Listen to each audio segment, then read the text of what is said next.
Oui, j'avoue un certain rapport d'étonnement sur l'objet de cette audition et une certaine forme de colère aussi sur le mépris qu'il y a visiblement vis-à-vis des parlementaires.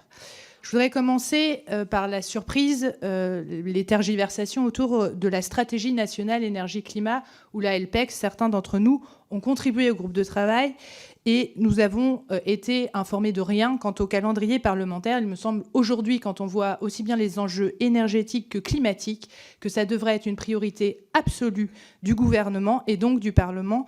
Aujourd'hui, il n'en est rien. Il y a une concertation qui a été ouverte le 22 novembre dernier, qui dure uniquement 3 semaines, sur la politique énergétique du pays. C'est plus la stratégie française énergie-climat pour répondre aux obligations de l'Union européenne.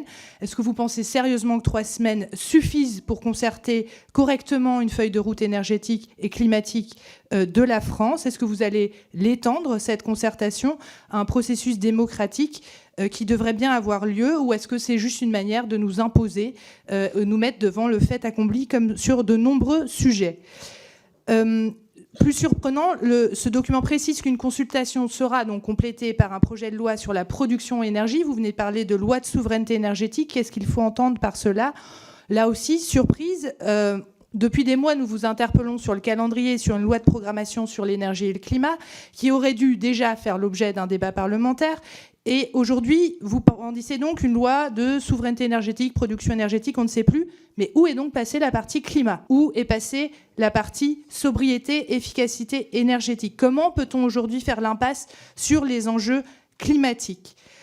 Je voudrais aussi exprimer mon interrogation. Nous avons auditionné en commission des DAT et CAE le président de l'ASN, mais nous n'avons pas eu la chance d'avoir d'audition avec vous en matière de sûreté du nucléaire.